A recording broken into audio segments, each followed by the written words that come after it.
Hello and welcome back. This is episode 2 of Sunday Reading. In this episode, we're going to go over the publication Little Mountains by Matt Day.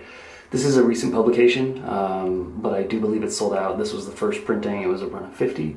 Matt did another printing shortly after of 100, but I believe that one's gone as well. Either way, I'll include a link to Matt's website and some more information about the zine in the description below.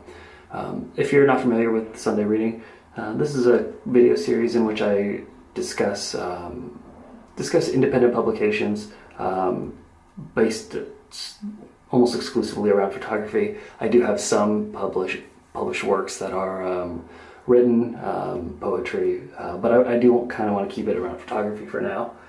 And in this, out of respect for the photographer, I'm not going to go through and just turn the page. I really want to discuss themes and the photo series as a whole.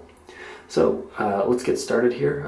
I've known Matt for a number of years. I'm sure most people do. He's incredibly influential, incredibly good guy, and really a voice of sanity and level-headedness as well as enthusiasm within the photographic community, especially when we start discussing modern contemporary photography.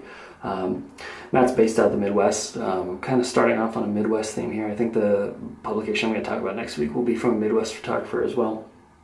And if this zine looks a little bit familiar with you, that's because last week we discussed Caleb Jenkins's American Eclipse.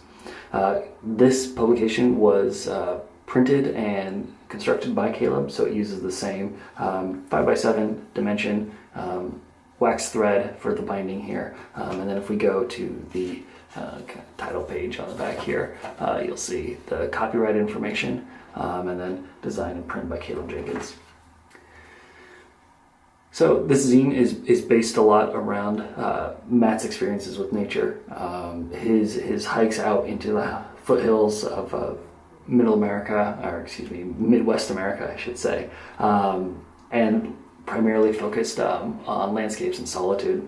So I've taken a note from last time and marked a few pages here, so we can jump right in without me having to thumb around for them. This is a publication entirely based around instant photography, so it covers a wide range of formats, as you can see here. There's also some Instax, but that really is inconsequential to the final works. What matters here is the incredible use of paired images. Pairing of images and how images speak to one another on the page is something I kind of always look out for, because it's something that I really enjoy seeing. It means that it shows the amount of thought and effort that went into the construction and the layout of each independent publication. And so from a design perspective, less from a content perspective, I'll get off on a little tangent here, but you can see absolutely phenomenal things like the continued horizon line from one image to another, and the ability for each one of these photographs to represent a kind of window into a larger picture. It's very easy for me, without knowing the area, to imagine this being a single continuous scene that's uninterrupted, except for this white space that kind of acts as the negative here. You really get a sense for this sweeping, very cloudy single body of water, where you can see the shoreline here that then continues along. I would assume it would end somewhere over here off the page. But this type of pairing of images, you see it elsewhere in here. Let me just pull up this one, where again, I'm not entirely sure. I don't know that these are separate mountains or not, but there's this continuing arc that moves between each photograph, giving the impression of something much larger and much more powerful than either image taken on its own. If we focus here, like if we just look at one photograph, we see a landscape, and we can appreciate it for what it is. Same goes for if we look kind of over here. But once they're together, we get a much broader impression of the physicality of what Matt's experiencing, of what he's seen, and how his photographs tie into the natural world around him. But this publication isn't exclusively about the natural. There is a decent amount of man-made in it as well, but it's presented in a place of solitude and confinement, really. So if we go to this photograph right here, which is one of the final images in the publication, you can see very clearly that it's a man-made structure. It's a cabin of sorts, but it's presented without a partner. So many of the photographs within this publication are presented with a partner. They have a very specific paired image that works with the photograph on the opposite page for any number of reasons. Here, though, we only have the one. We don't have anything to compare it to, and when you look at what's presented within the frame, you have this window here that's looking out into the nothingness, and the emptiness, and that I know I've said solitude a few times here, but it's really the most appropriate word for this publication.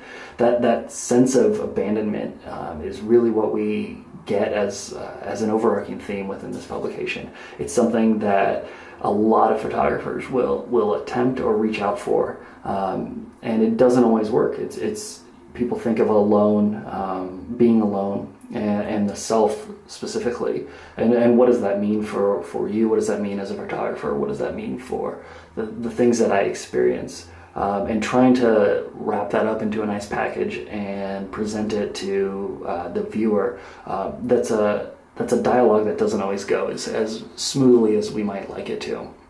But Matt's done a really nice job, and especially Caleb's design influence here has really come through to create a really wonderful publication.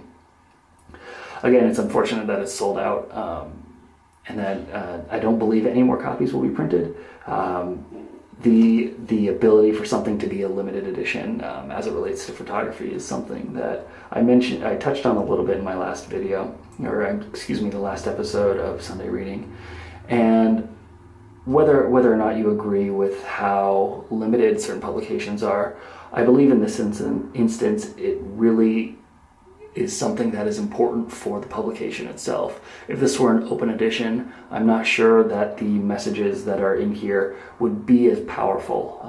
Being so separated from the rest of the world within the natural world that's presented here, the fact that it's limited only becomes more and more powerful. So I want to thank you for watching. Tune in next week. We'll have another zine on Sunday Reading here. Please be sure to subscribe to me on social media. I'll include links to that below. Again, I'll include more information about Matt Day, more information about this publication in the links below as well. And thank you for watching.